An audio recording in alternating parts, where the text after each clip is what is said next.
Respect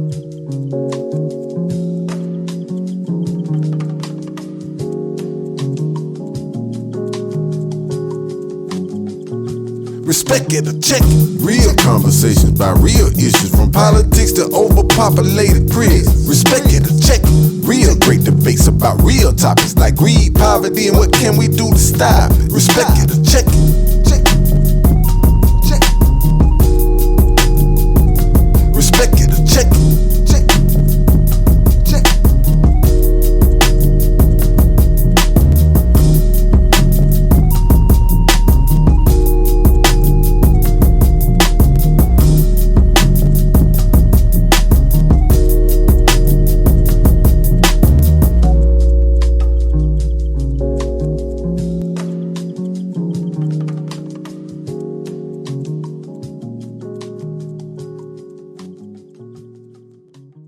Yo. Hey, one thing for sure and two things for certain. I go by the simple name of Skinny. And welcome to this week's episode of the Respect It or Check It podcast. If you missed last week's episode with my good friend C Black, make sure you check that out. It was an episode definitely to be remembered where we had some real conversations and just talked about the state of music and Black unity and all kind of good conversations. So definitely go over to whatever your preferred podcast and stream is. Download the Respect It or Check It podcast, or make sure that you visit us at respectitorcheckit.com. I'm glad to be joined today by a good friend of mine, Pastor Jon-Michael McKinny, who is the senior pastor of the Impact Center Church in Lithonia, Georgia. He also serves as the founder of the John-Michael McKinny Institute of Prophetic Studies. And so I'm glad to have him today. Pastor Jon-Michael, how are you? Man, it's great to be here. Thank you so much for having me on your show. I'm excited about this opportunity. It's been a long time. I'm glad that you thought it not robbery to be here. I asked you, and I thought that I it probably would take a little bit for you to respond. And 2 minutes later, you were like, yes, let's do it. Absolutely. I'm here for it. Yeah, we go back many years. Mm-hmm. And I really want to definitely talk about where you're at now and some of your successes, maybe even some of your failures, so that people can learn from those. Yeah. And so I guess I'll start off with, how long have you been the pastor of the Impact Church? So we started the church October 2015. It was a Bible study at that time. Then by the time December came around in 2015, we decided to go ahead and just move forward and make it a church. So this year, December 2021, we will be, what is that, 6 years? 6 years. If my math is correct, so 6 years. Yeah, 6 years old. So we're still a young church, but it's been a very amazing journey. Lots of ups, some strong downs, but overall it's been an amazing journey. One of the things I like about your church is that your church has had over 800 demonstrations from God. Well, people have been healed. 1,200 now. 1,200. Yeah, 1,205 years. Yeah. And it's available actually on the website, actually on YouTube and all kind of places where people really are being healed and set free and delivered. Yeah. It ain't no playing with God going on right now. No. You can't manufacture it. We've had some amazing testimonies. I mean, the testimonies are crazy amazing. The people, who were sick, cancer, diabetes, anything you can think of, just healed. Through prayer, through being at the church, beyond when I'm out and about ministering.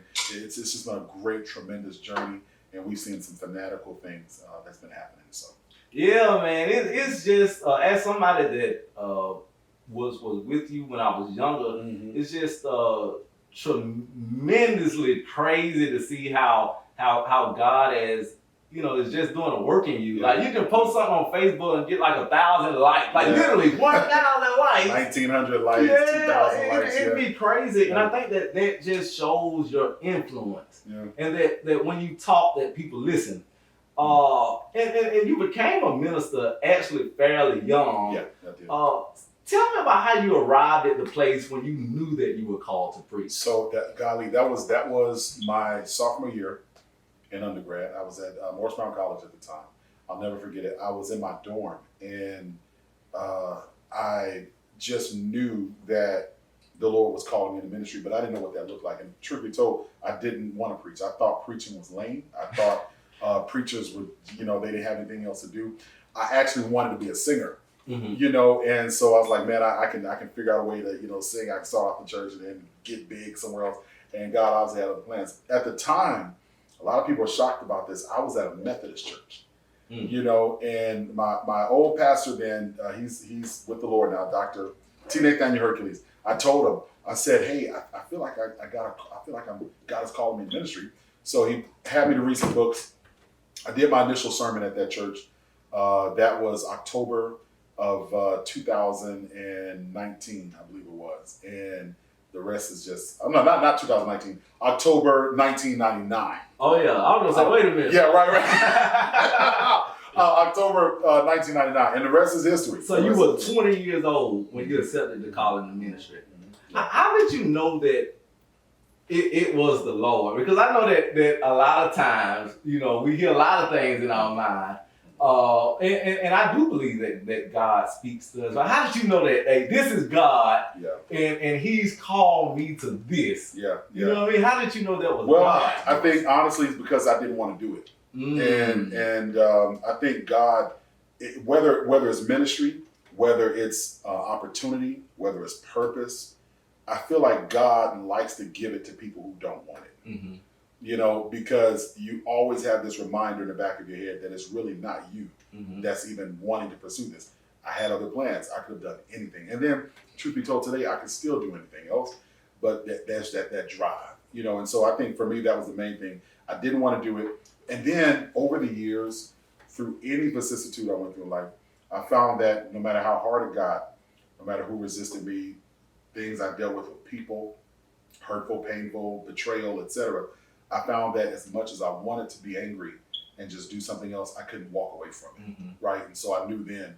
And you'll find that type of longevity in anything you do that has a God purpose with it. So it's just not church. It could be a business. It could be an opportunity. It could be purpose. It could be an assignment you're working on, a relationship. When you know God is in it, it's as much as you want to take your hands off of it, you just can't do it. You can't walk away from it. Right. Right.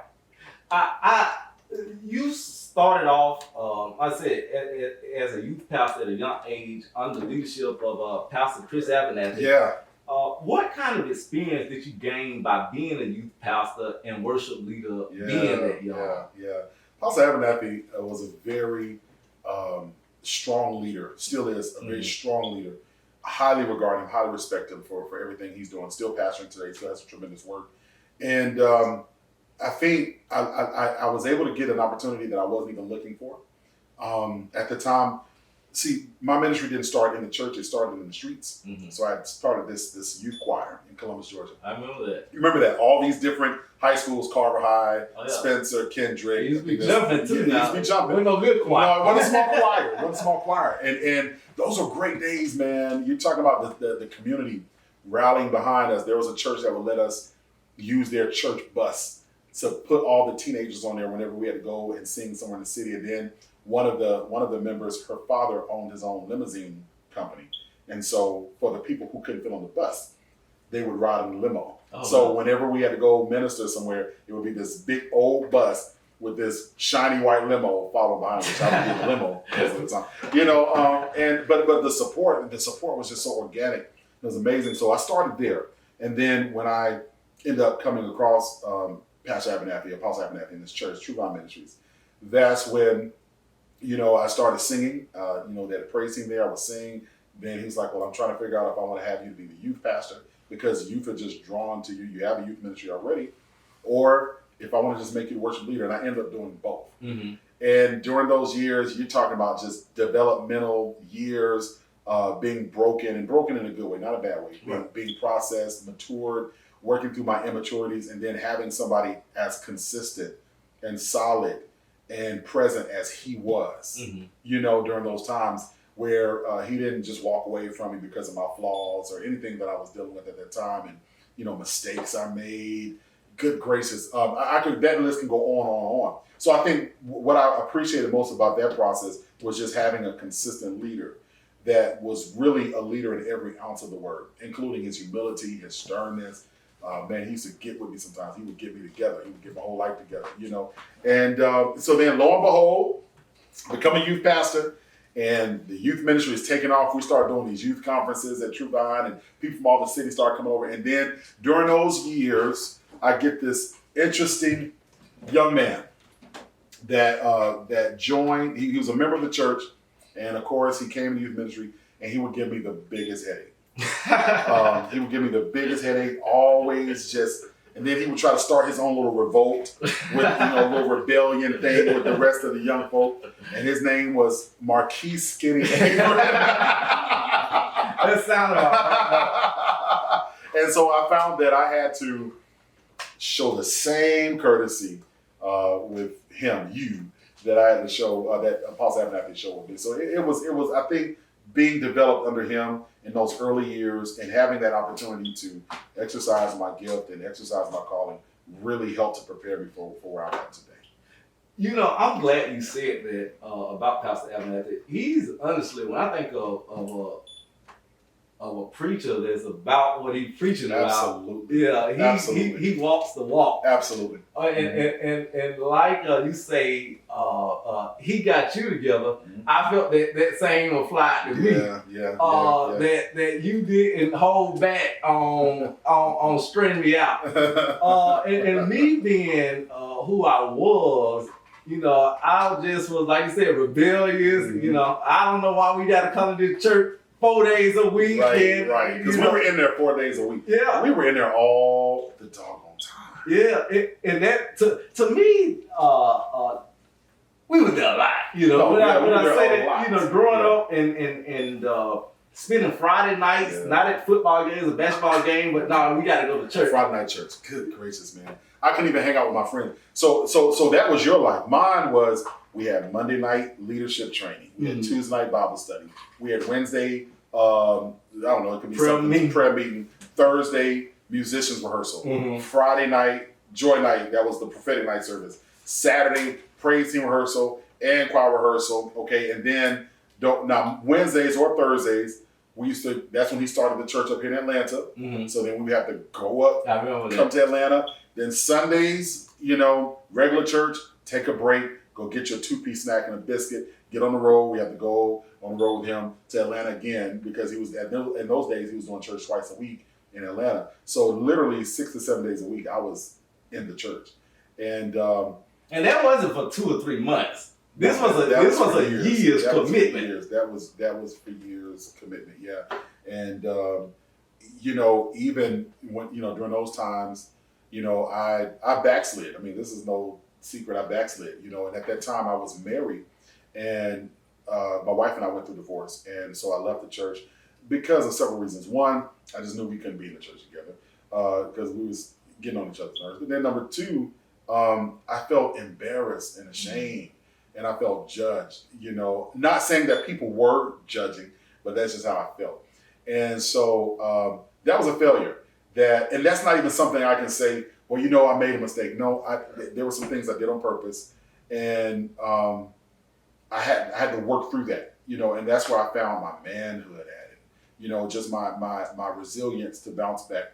But truth be told, I backslid. After that divorce happened, I was like, you know what? I want to live my life. I've been in church 6 or 7 days a week for the past, I don't know how many years. I want to go hang out. I want to go club. I want to. Oh, we recording, aren't we?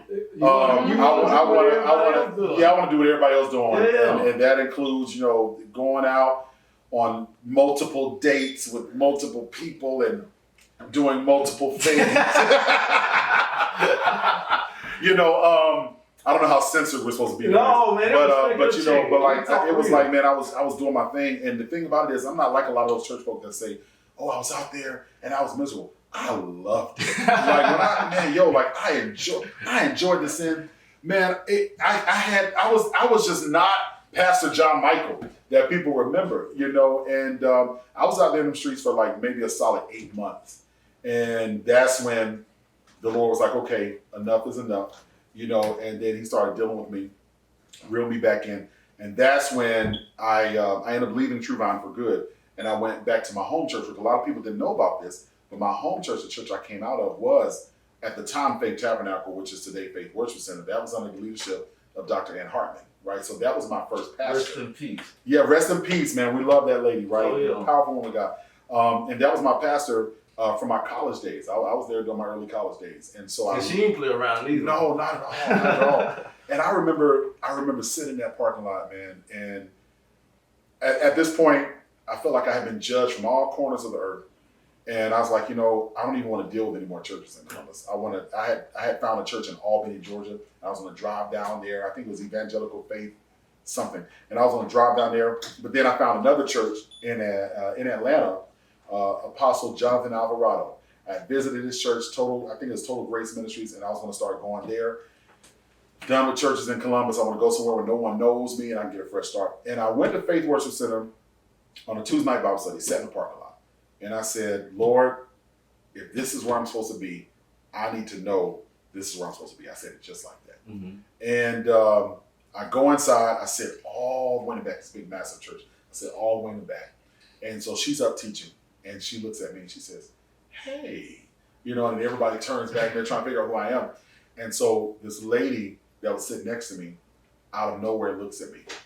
And she says, God says, you're in the right place. And I was like, okay, wow. That's all I needed. And then from there on, Dr. Hartman was completely responsible for my restoration process and being restored. And then not just her, but people there at the church that embraced me.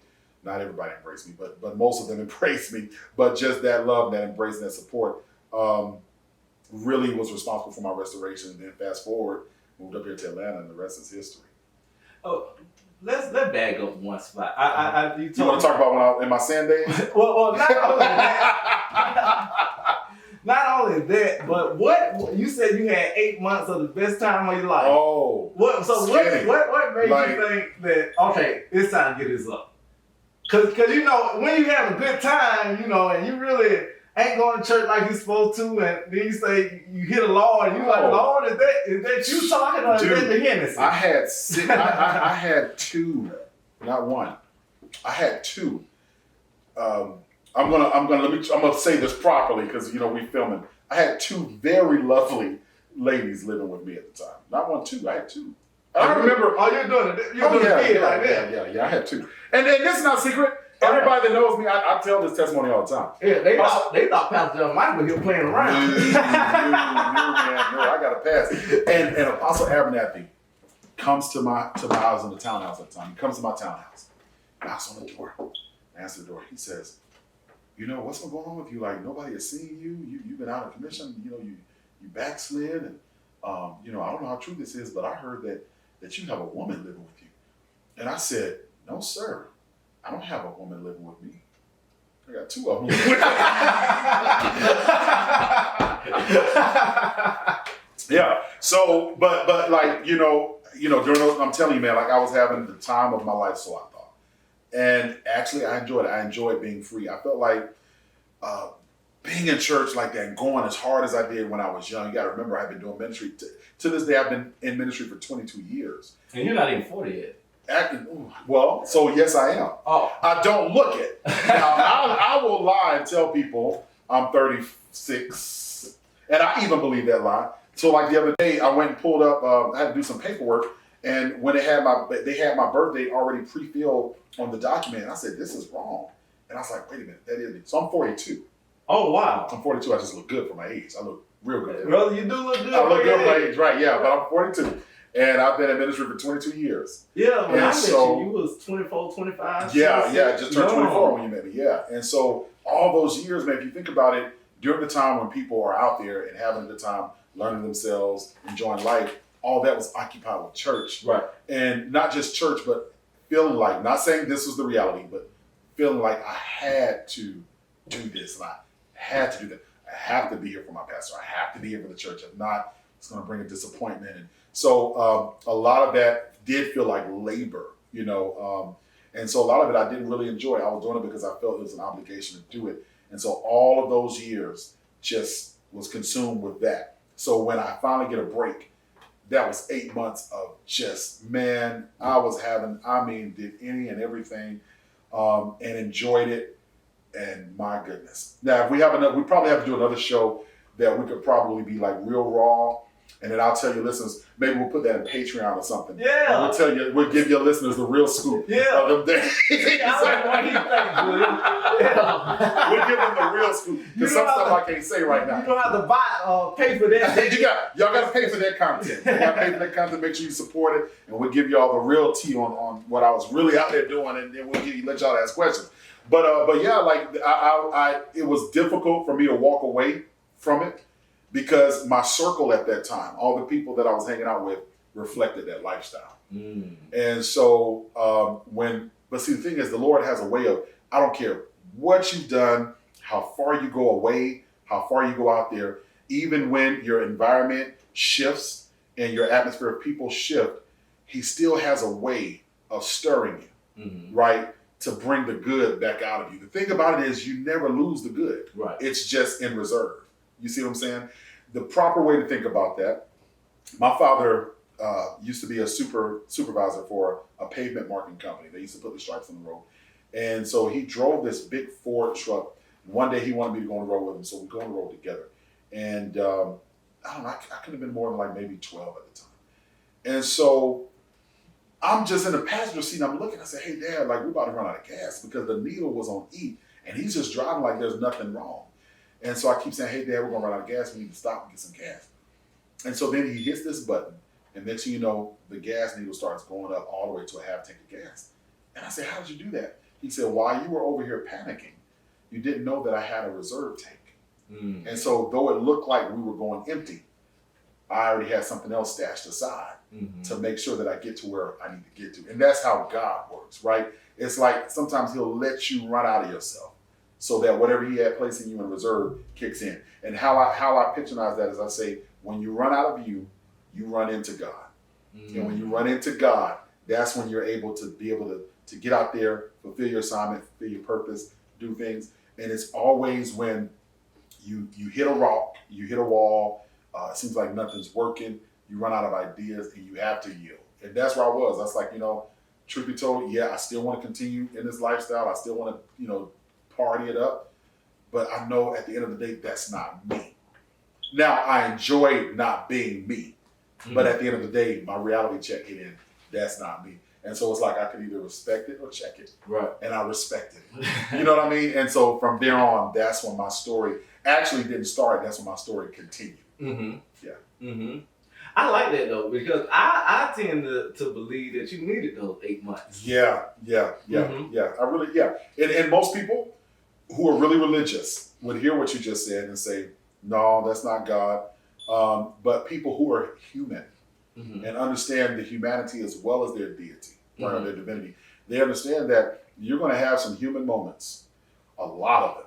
And depending on how you process through them determines the outcome of that process. And I felt like even though everything that I was involved in those days wasn't godly, definitely wasn't a standard of the church, but in the end, he didn't let me go. And in the end, I still found myself. And in the end, I still came out better, way better than who I was before. Right. So I appreciate that time. Now, am I going to go back to it? No, I ain't been tempted to go back to the old life since like Monday. No, I'm joking. No, but yeah, but am I going to go? No, I mean, because where I'm at now, I'm in a stronger place in relationship with the Lord, right?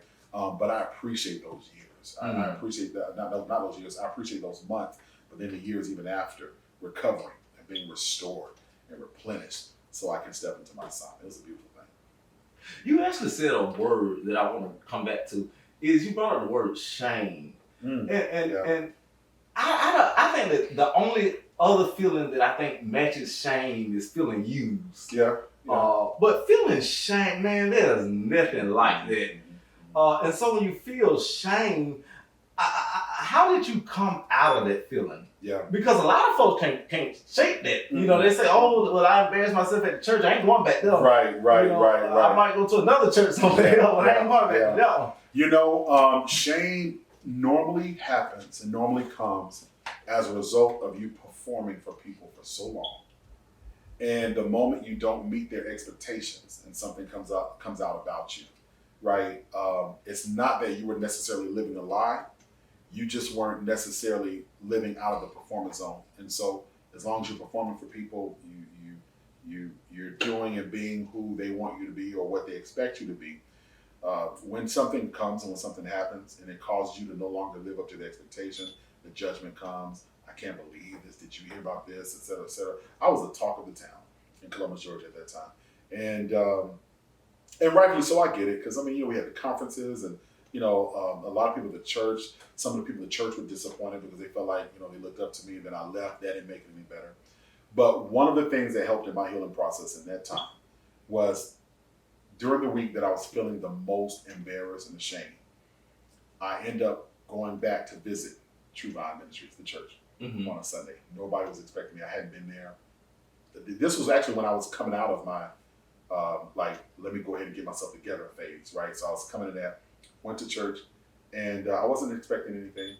I just wanted to go sit in the back, and I just wanted to be poured into. That's all I wanted.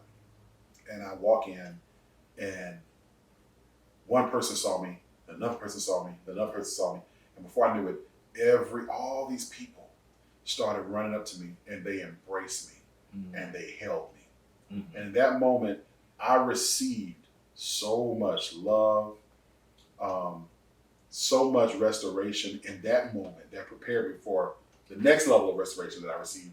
I think I needed that restoration for me, for just John-Michael. But then when I went to Dr. Hartman's church and served there, that was the ministry restoration that God had for me. So I had two places of restoration. And instantly in that moment is when that shame broke. When they held me, when they wept over me, when they were just happy to see me. In that moment I felt like, you know what? Even though I've done what I've done and I've been where I'm at, I know that God still loves me. And I know He loves me through these people. See, and I think that's where the true purpose of the church kicks in. Our goal as people in the church is to be that constant reminder to others that God still loves you. And so today He's going to extend His love through me to you, right? But it's only when we get caught up in our selfish ambitions and things we have going on, our opinions, our negative judgments, we block that love from happening. So that's what helped me break that shame for me, is when I actually experienced that moment of restoration, when people loved on me, Pastor Abernathy loved on me, and then from there I was good. I was shame free because I was guilt free. Shame is always connected to that guilt concept. And then out of that, you come out the shame, you break the guilt, and then you make a covenant with yourself. I'm no longer performing for people. I'm living for God, and I'm doing me, right? And when I'm living for God and I'm doing me, people can either get with it or they can stay away from it. COVID has, in a number of ways, changed how we think about church. The pandemic caught, I believe, a lot of churches off guard simply because they refused to adjust and embrace technology before the pandemic. And just as a lot of businesses will not be returning after COVID, I also believe that there's a lot of churches that's not going to make it after COVID. I can see that. And so my question to you is relevant to my question. Okay. Is why do you think church membership is decreasing? Because church membership, and I probably should have prefaced this in my information before I gave the question, but church membership has been on a decline for a number of years. The reason why I say that a lot of churches aren't going to come out of this is because a lot of churches are made up of nothing but old people. But the youngest people in there is 45. And one of the things I realized being young is the way that you grow a church is by young people. And so what's going on in the church that you believe is the reason why people aren't connecting to the church like they were doing in generations past? So we're talking during COVID pandemic, right? Or we're talking pre-pandemic? Well, pre-pandemic. Okay. But why do you believe that? And I think it still goes on now. Okay. But why is church membership, do you believe, decreasing? So if we'll categorize it. We're talking pre-pandemic. Pre-pandemic, I think in the years where you go from the 90s up to the 2000s, mid 2000s, latter 2000s, right before the pandemic.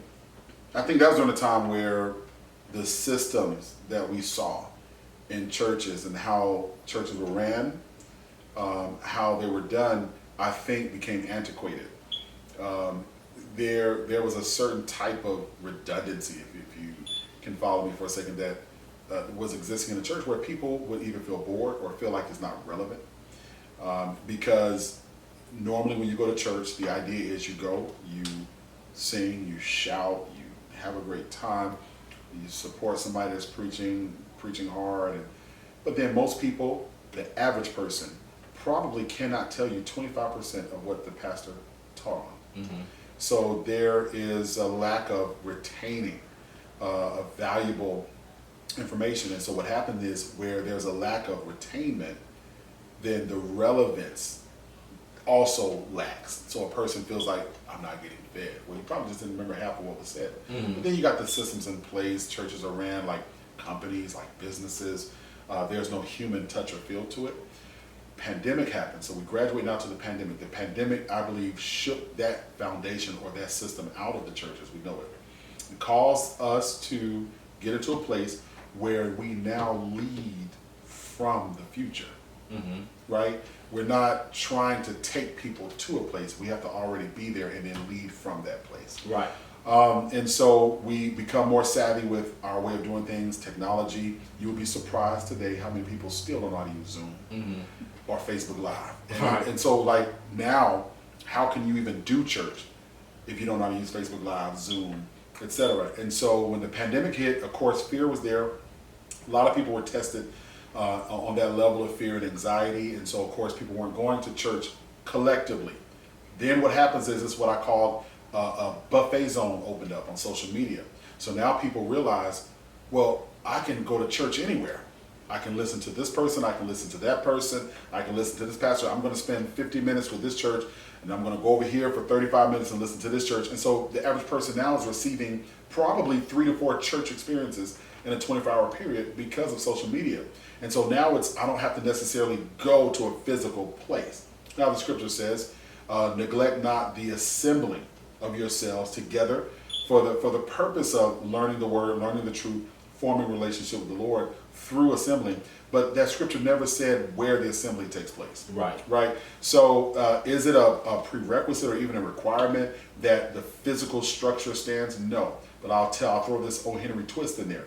Our church was open. Well, we shut down when the pandemic first hit, and then we reopened when the pandemic was still going on. If not, it started spiking.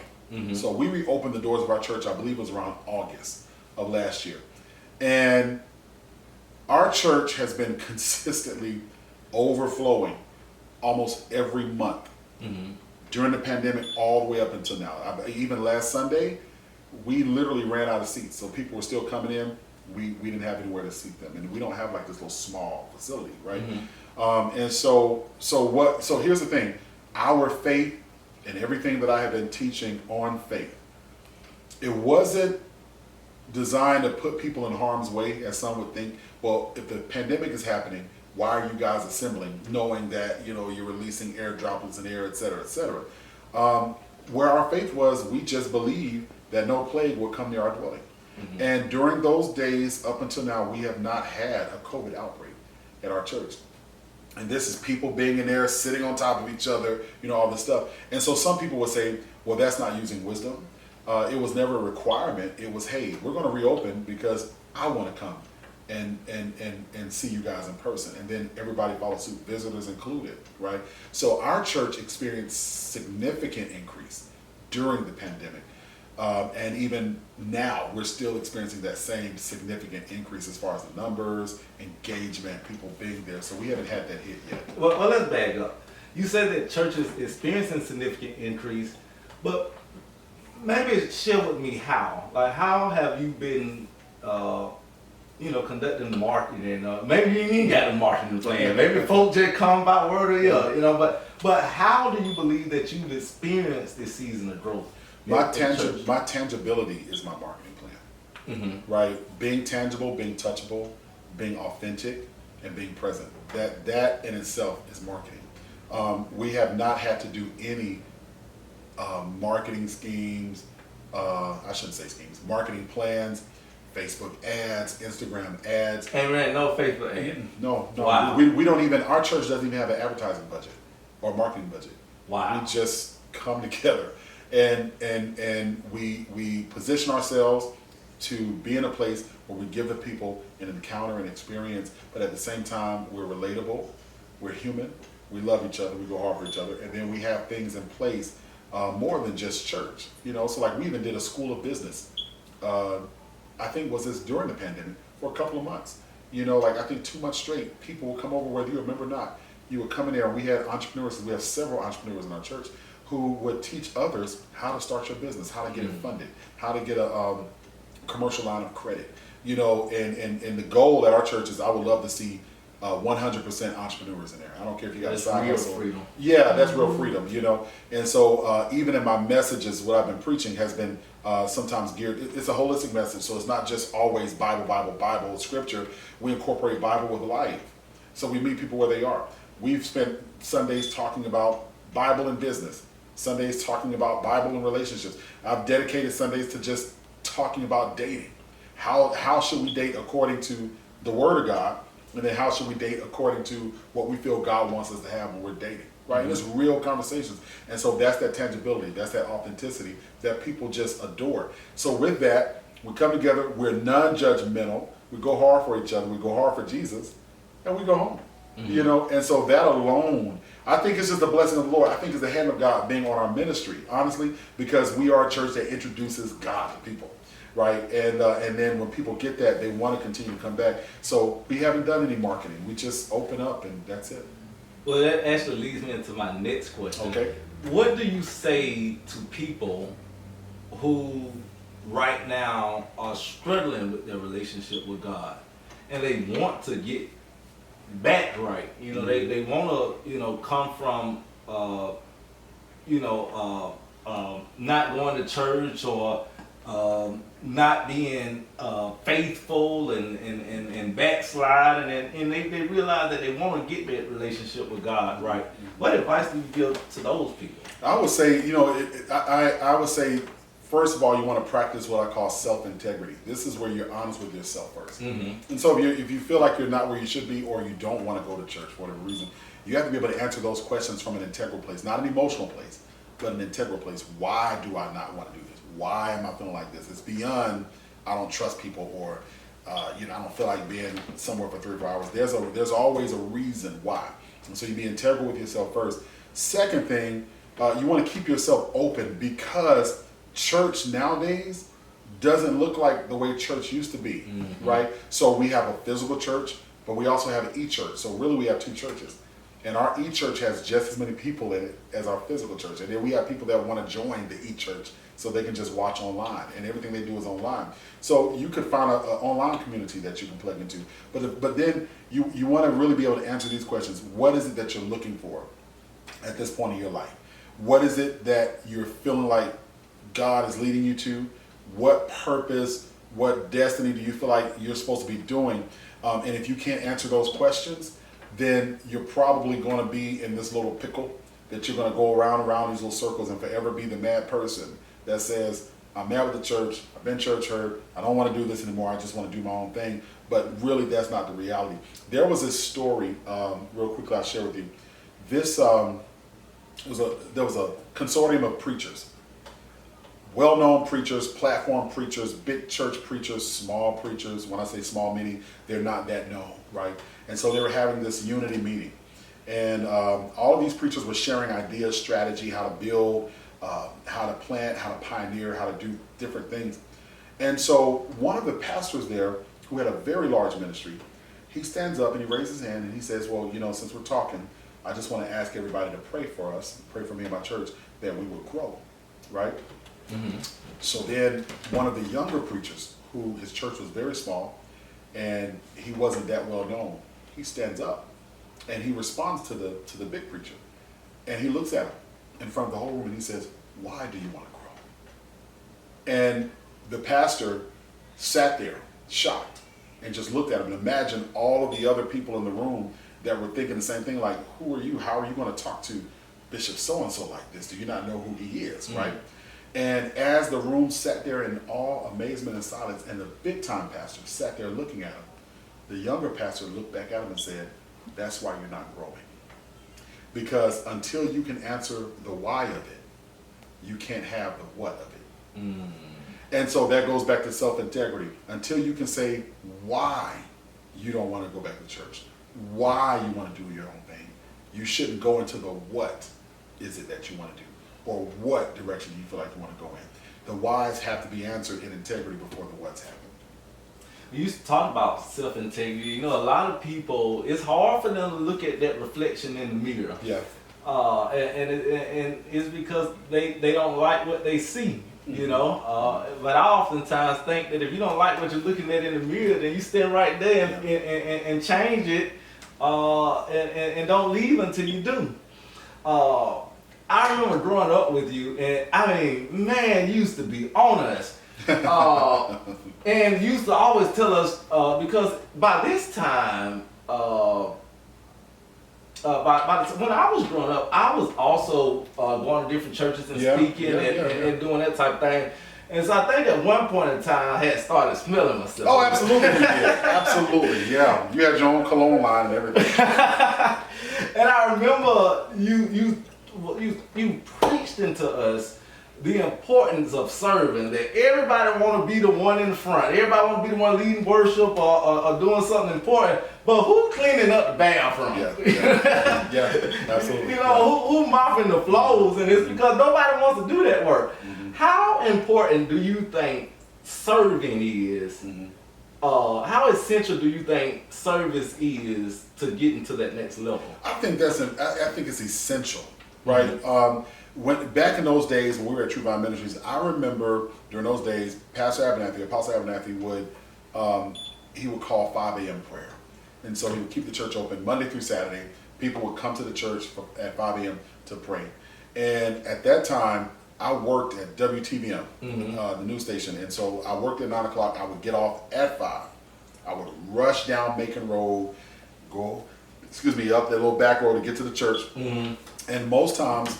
I would be the only person there, or I'll be the first person there, and I will unlock the church, turn the lights on, get the soft worship music playing, and I would just get to the altar and just pray. Sometimes fall asleep, depends what was going on, and then sometimes people would be there. Sometimes it would be a lot of people. Sometimes it would be nobody but myself. And what I would do, once 6 o'clock came, I would get up, even if I was in there by myself. I would shut everything off. And I would go ahead, especially if I knew it was a day that we had church, I would go ahead and clean the bathrooms. I would vacuum. I would spray down everything to make sure it smelled well in there. I would make sure the pulpit was clutter-free.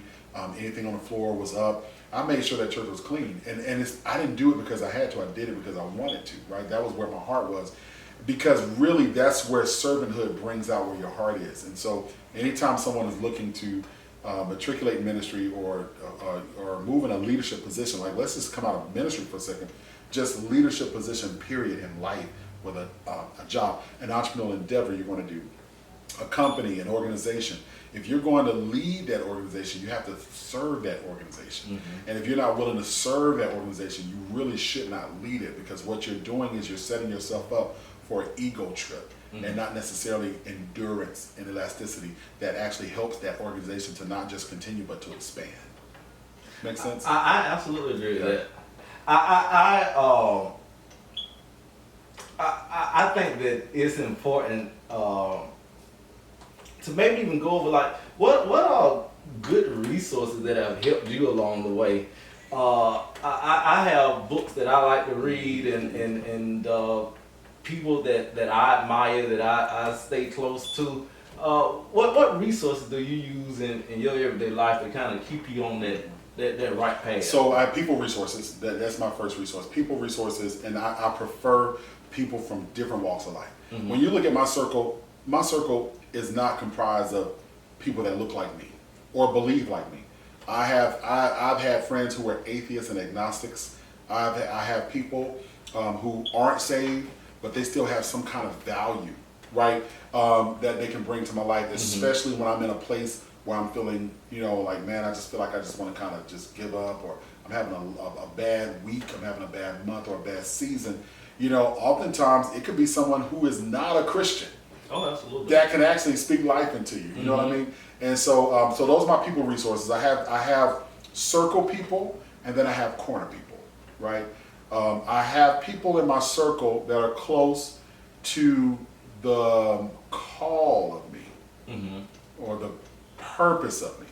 But then in my corner, I have people that are called to the core of me, right?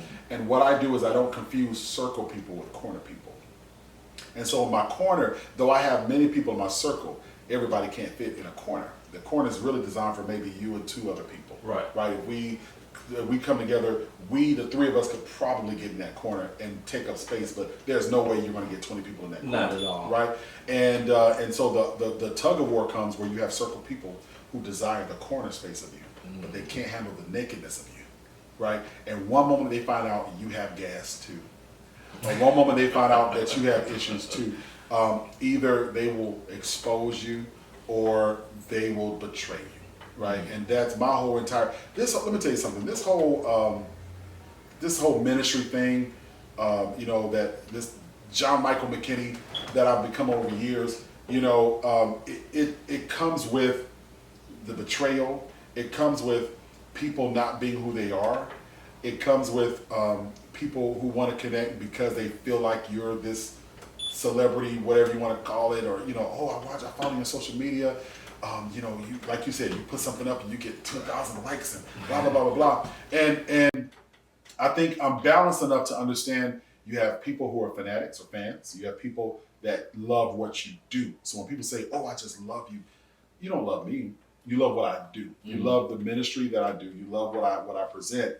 But if you really knew me, you probably don't love me. You probably barely even like me, right?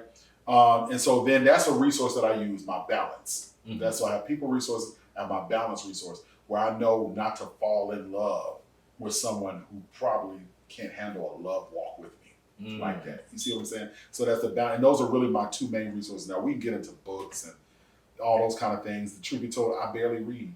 I have a library, but I barely read. I love life discovery, so conversations like this, I get more out of meaningful conversations than I will sitting down and reading a book, unless it's a good book like a tell-all or expose or something like that. I think I do more book collecting than book reading. Yeah. The people come in your office and they're like, "Wow, you're intelligent." I'm like, "Yeah." There's some good books in here. Some good books in here. I haven't read half of them. There's some good books in here. Yeah. So those are my resources, and I think throughout this journey, all these years, and just the what people would call being raised up or coming up, man, I've preached in front of thousands. I have been at events, and stages, and platforms that I never thought I would ever be on. But the crazy thing is, the years that we were at Truvon, Pastor Abernathy would always prophesy to me. He said, you have worldwide ministry. I couldn't even see that, because you're talking about back in those days. I was living in my apartment, 2-bedroom, 1-bath apartment. The rent was $275 a month, and I couldn't even afford that. Oh, wow. Because I was making like $7 an hour at WTBM. And I had rats in there, roaches. I couldn't afford to turn the heat on, because I was broke all the time. And so in the wintertime, I would take my mattress off the bed and I would take it into the kitchen and lay it on the floor and open the oven and turn the oven on. And my oven would be my heater, while I would sleep on the floor in the kitchen while roaches were crawling on me. And so in my sleep, I could feel myself knocking roaches off my face. And that was my beginning. Oh, wow. A lot of people didn't know that. You didn't even know that. No, I didn't. Yeah, and I still came to church. I still served. I still did what I did, because for me, coming to church or let's come out of that. Coming into purpose, right? Coming into destiny wasn't based on my feelings and how I felt. It was based on what I believed and my drive and my perseverance. And that type of perseverance can only come through relationship with the Lord. I like that you brought up feelings. I think that a lot of people too oftentimes make decisions based on how they feel. I know I'm supposed to go to the gym today, but I don't feel like it. Or I know we got class today, but I don't feel like going. And it's there's no discipline there. And something else you said earlier, I think that when we were talking about service, I think that one thing I didn't realize when I jumped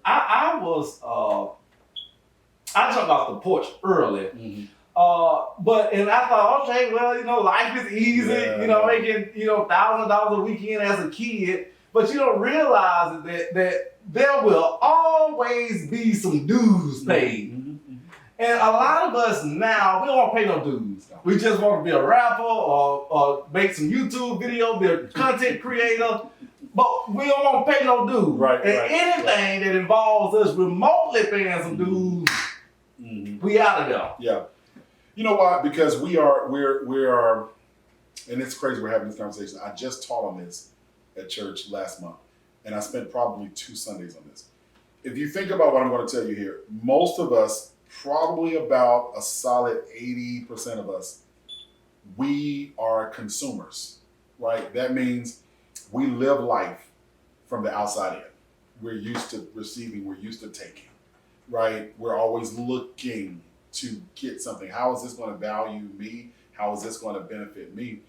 But when you understand the kingdom of God, and when you understand what walking with God looks like, especially when you get into purpose and destiny, you live life from the inside out. See, so you're no longer a consumer, you're a creative. And so I hear that word a lot being thrown around. I'm a creative. Creatives live life from the inside out, meaning everything that they have within them, their dreams, their vision, their aspirations, things that they can produce, things that they can do, they spend life getting that into their life, as opposed to trying to figure out what they can get from out here into their life, right? And so creatives spend more time digging out all the things in them that's going to benefit them and others in the long run. And so when you're a creative, you don't have time for feelings. You're too busy plowing and building, right? Not to say you won't ever have a moment, but what happens is you'll never allow that moment to have you. Right. Yeah. Right. And oftentimes we do. We make irrational decisions based on how we feel. Oh yeah, I did it several times. Well, what do you think is the one thing that you believe that maybe people misunderstand about you? Oh gosh. So many places first of all, people don't think I have a sense of humor. Oh man, I'm a comedian at heart. I love to talk trash. I love to have fun. They really don't know at all. They think I'm this deep person. I spoke at an event in Orlando. It was so people from everywhere flew in. Huge event. All these A-list speakers there, and I had the honor of sharing that space with them. And it was the first major event I'd ever done, right? So after I finished speaking, great turnout, great results. My wife and I and my mother-in-law, we're walking back to the elevator to go back to our hotel room. And I'm talking to somebody else. People start going up to my wife, and they're like, what is it like living with him? Oh, wow. And so because people think they only see me on social media, they only see that part. And so they think I just walk around all day long in the glory and just singing hallelujah with a white suit on, and they don't know any other part of me. So that's one thing that people, but here's the thing that if we want to take it back to home, hometown, people from my hometown, Columbus, Georgia, not everybody, but a good number of the Christian community. And for some of them, I do use that word very loosely. Okay. They have this fabrication in their mind that I've forgotten where I've come from. And I no longer connect myself to home because I've gotten to, this is literally the narrative of preachers and pastors and leaders down there in the church that have sped this narrative to each other and to the point where I've even tried to do events back home and they will block people from coming. They will tell people. I personally know of a pastor that went on somebody's job to try to tell them not to attend. Oh, wow. As if they have nothing else to do. Right? But then that made me wake up. Look how vast my influence is. Now, the prideful person will use that influence in a damaging way. But the humble person says, the influence really isn't mine. Comes along with the gift that God gave me. Right? And so I don't buy into, oh, you're so awesome. Oh, you're this and that and the other. Because truth be told, if I wasn't doing what I do in ministry, you probably wouldn't even know me on this side. Mm-hmm. Right? So though you appreciate me, I don't count the appreciation as love. Mm-hmm. I count it as appreciation. But I think the misunderstood thing about me back home is that I forgot where I come from. I'm too big. I'm bigger than life. I'm too famous to whatever. And that's just a lie. It's not even true. There's no truth to it whatsoever. I'm always connecting with people from home. Does that bother you to hear people say stuff like that? No, please. So it's kind of like not at all. No, like water on a duck's back. You know what? I'm a gorilla. Okay, so yeah, you can count that water on duck's back. I don't even. The first time I started hearing that, especially from people I've walked with and served with, I think it disturbed me. It wasn't hurtful, it disturbed me. One of them came back and apologized, right? And I appreciated that apology, I did. And then I got to thinking, I said, hold up. You would be on Facebook Lives talking about me and preaching against me. So my thing is, and then spewing it among your folk in your church. So my thing was like, if you're gonna dog me publicly, keep that same energy. And apologize publicly. So, but you know that neither there. I accepted it. I moved on. We're fine. So yeah, no, that talk doesn't bother me because after all the years I've spent in that city, it just goes to show that either one or two things: A, people can still be within your proximity and still not know you, or B, they can be in your proximity and just be downright jealous and intimidated of you. One of the things I remember that we had a lot of conversations about when I was young, that we shared a lot of commonality about, was our early relationships with our mothers. I know that I struggled with my mom when I was young, and you did too. Absolutely, yeah. And what would you say to people who are struggling with their relationships with their parents but want to heal that relationship? You know, you want to adjust your expectations. Mm-hmm. That's what I had to learn. My mother was on her deathbed, and I still couldn't get her to tell me that she loved me. Really? She was on her deathbed dying. I came down to Columbus to see her. She was, withering away from cancer. And, as she sat there, I had a conversation with her. I apologized for our relationship, anything I've done, and her response was, well, things happen. It's okay. So I looked at her and said, did you ever really love me, Mom? Like, were you ever proud of me? And she's like, I'm proud of all my children. Still in that moment, nothing isolated just for me, and at that moment, I could have gotten upset, I could have gotten angry and had all this rage, but at that moment, I said, you know what? I'm going to let this go because I've adjusted my expectations. Mm-hmm. All these years, I wanted her to be something that I saw my friends have, right? And in that moment, even at her weakest point, that's when I realized it's not that she doesn't love me or she doesn't show me love. She only shows me love in the capacity that she's able to do it. And so when I rehearse our walk together as son and mother, it was helping to provide for the house. Even when her and my dad divorced, making sure that the house was stable. That was love. That was showing love. I didn't have the Claire Huxtable. You see what I'm saying? And I was okay with that. Because in spite of that, I still am who I am. So I adjusted my expectations. That's really the only advice I would really give people that's struggling with parental relationships, mainly the mothers. Just adjust your own expectations. And then you work from there. When you adjust your own expectations and say, you know what? I think I've had my expectations up here with you, but I'm going to bring them down here. And I'm going to meet you right where you are. Right? And if you meet those expectations or not, it's okay. Because I'm not adjusting them for you. I'm adjusting them for me. Right. Because adjusting expectations really is a form of guarding your heart so that you don't continue to allow the same cycle of damage to continue. And how old were you when you came to that conclusion? Like, hey, I can't keep carrying this around. Yeah, this was, so mom passed. This was in my late 30s when she passed away. So this is years of like trying to foster that, Mom, why don't you call me? You don't call me. And, that, and just being dysfunctional.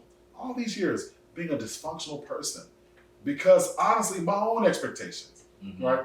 So when I saw on the deathbed, you still can't meet me halfway. That's okay. I'm going to adjust my expectations because obviously either A, you don't want to meet me here, or B, you just don't have it in you to meet me here. And I'm okay with that. As long as you know I love you. That's unconditional. It's not based on what you do or don't do. I still love you. And maybe something, here's the thing. This is a hard truth right here. Some people, and I have to watch how I frame this, will probably never get the idealistic relationship with their mom or their father, right? Because now you don't know what your mom or father went through when they were your age, coming up with their parent, or what they see. When I look at my mother's side of the family, my mother was dysfunctional, my grandmother was dysfunctional, my great grandmother was dysfunctional. I got stories about her that you wouldn't even believe, And so it's a lineage thing, it's a family thing, and our family didn't confront issues. They didn't heal. They didn't go to counseling or therapy. They didn't know how to work through anything. It's just, we just do life.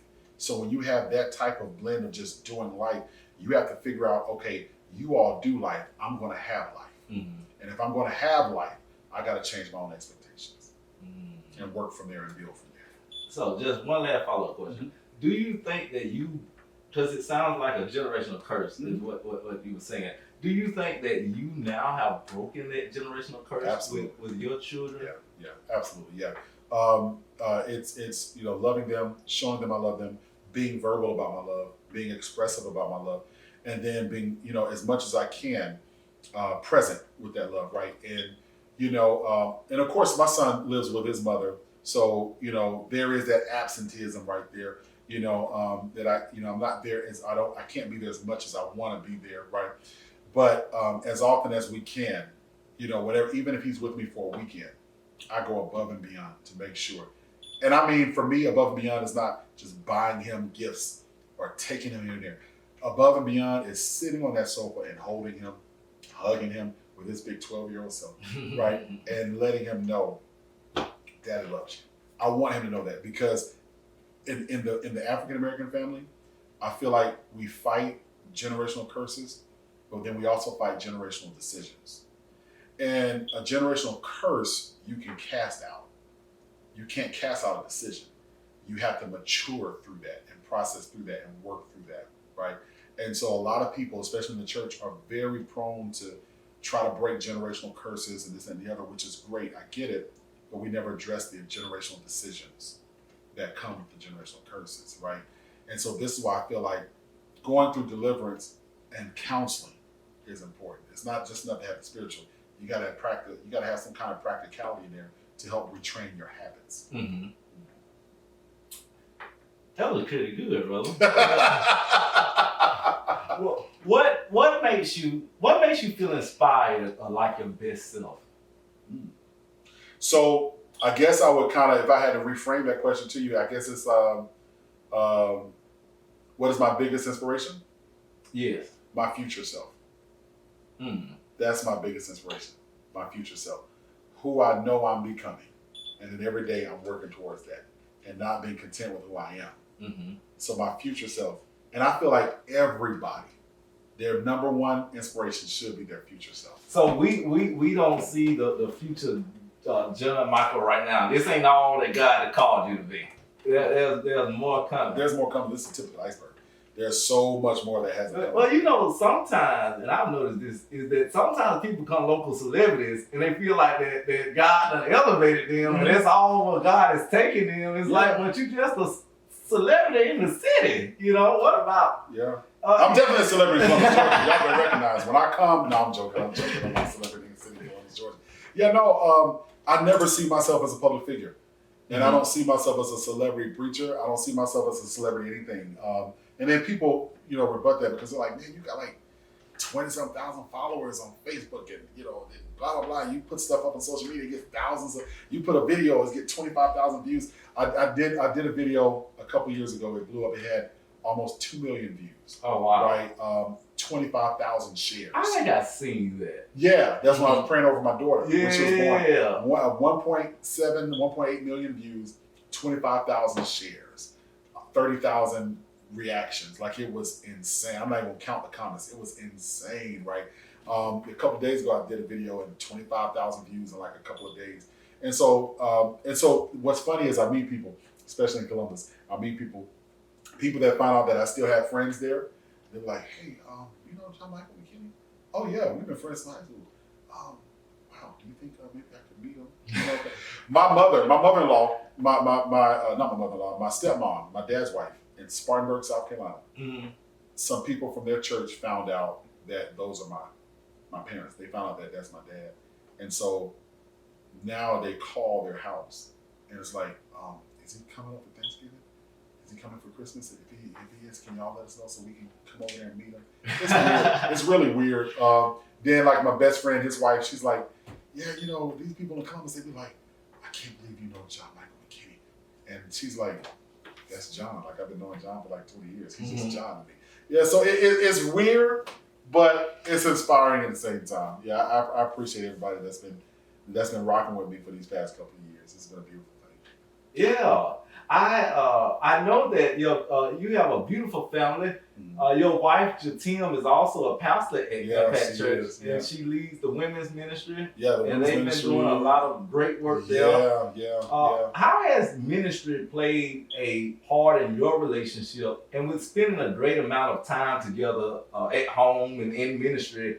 How do y'all keep things fresh? Ministry put a strain on our marriage. My wife and I went through a very rough couple of years, the first couple of years, and that was during the time we started the church. It was very rough, and it was so many different nuances that we just didn't understand. It's my first time. I've never pastored a church before. She's never been in ministry on that level before, so we were learning. But then I did not know this. She started resenting church, and she started resenting ministry because she felt like she had to share me with all these people, and that they were monopolizing my time, and I was always on the road, preaching, doing this and the other, going to these events, get home from church, they're on my phone all day long, we're talking, counseling, all these different things. And so she started seeing church as an antagonist, like a competitor. And so we had to work through that. And it put a lot of strain on our marriage. It really, really did. And I think what we had to do is we had to really start having heart-to-hearts and really figure out, okay, what do you need from me? This is what I need from you. This is what I want from you. What do you want from me? And then being committed and intentional about making sure those needs and wants get met, so communication and being intentional. Being intentional and consistent. You got to be consistent, and it's like, man, I'm telling you, after that, it's like we were dating again, and shoot, I almost said, I almost threw something up there, but that's a Patreon. Is that how your daughter got here after the... Oh, listen, first of all, that's how I lost weight. I lost 90-some pounds by getting it in. No. Oh, God. And that's how our daughter got there. And I everybody's like, wasn't it a beautiful experience? I said, making her was a beautiful experience. Oh, gosh. That was a fun thing, just practicing for her. I enjoy that. Like, I love my practice time. I feel like everybody married should be practicing. Oh, yeah. Mm-hmm. Yeah, most certainly. I tell you something, man. This has been a true honor. Oh, it's an honor. Thank you so much. Most certainly, man. Because it wasn't until... And when you talk about resentment, I think when I was young, I kind of resented you a little. Of course you did. Yeah. And it wasn't until I got your age into my mid-20s and I realized, whoa, he had a lot of responsibility. Because I'm 31 and I don't think I'm ready to take on the spiritual lives of 20, 30, 40 children, you know what I'm saying? And so the more older I got, just this episode, I think I done shared 6 quotes or 6 life lessons I learned from you. But it's true. I think that not only in my life, but in a lot of youth that came through True Vine, that came through the church choir, that went to Pastor Ann Hartman's church. I think that you have really made a difference in a lot of people's lives. Thank you. And I think that it's exemplified not through your talk, but through your walk. Wow.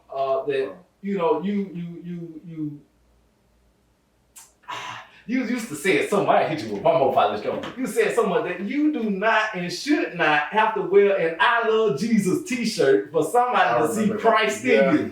Yeah, I remember that. They should see it in you without you telling. And man, I'm just so glad that to have a friend like you who lets your light shine in dark places and continues to be real. Yeah. Because a lot of us, we get in positions or we get a nice title and we feel like, ooh, I don't know about no struggle. I ain't had no struggle before, and I appreciate that. I appreciate that. That's how I believe that when we talk about bringing people back into the church, is I think that people want to see something that's real. They want to see the tangibility, the authenticity. That's what they want to see. Yeah, that's what they want to see. That's where ministry begins. When you look at the walk of Jesus, he was authentic first. He was spiritual next. And I think we try to be spiritual first. A little bit of authenticity here and there, but when we feel like that authenticity is going to cause us to lose followers or lose money, then because you do know people preach for money these days. Oh, absolutely. But we'll do a whole other episode on that. A lot that I could say on that. But yeah, when that authenticity is there, that's the heart of Jesus. That's the heart of Jesus. He was tangible first. Well, I want to, what do you have coming up? And also, where can our listeners connect with you online? So I can be found on Facebook, Jon-Michael McKinny. That's JON-MICHEAL McKinney. Instagram, same thing, Jon-Michael McKinny. I'm also on Clubhouse, Jon-Michael McKinny. I think my Clubhouse handle is I am Jon-Michael. And what I do is I normally put my my events, upcoming events, on my Facebook page or my website. That's JON-MICHEALMcKinney.com. And so they go to JON-MICHEALMcKinney.com. They'll find all of my upcoming events. I've got a lot of events.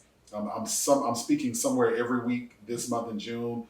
July, I'm taking a break, but then August every week. September, just about every week. October, just about every week. So full calendar. And you keep the website updated with flyers. Yeah. So the flyers will be on there. They can always go in there and kind of see where I'm going to be at. And hopefully, I get a chance to meet some of y'all. That would be awesome. Yeah. This is definitely not our last time sitting down. Yeah. I've thoroughly enjoyed it. I've been excited about you coming for the last week or so. And I don't know, just to have an opportunity to sit down with someone that you admire and look up to, I think is one of the best things that you can get on this side of life. Wow. So. I really appreciate you. Thank you so much for having me. This is great. Yeah. And let's get you back soon. We're gonna do it again. I'm here for it. We're gonna do it again. Well, I want to thank Pastor Jon-Michael one more time for taking his time out and joining us. I think that this is by far probably one of our longest episodes, but I also think that it's one of our best. So for those that stayed to the very end, I'm very appreciative of that. Make sure that you like and subscribe and follow us on Instagram at Respect It or Check It Pod. Like our Facebook page, Respect It or Check It on Facebook. You can also download our podcast on Spotify, Apple Podcasts, Google Podcasts, iHeartRadio, and make sure that you subscribe to our YouTube channel. Make sure you also get your latest merchandise at respectitorcheckit.com. And you can also join our tribe on Patreon. And as always on this show, facts matter. You can either respect it or you can check it. Until next time.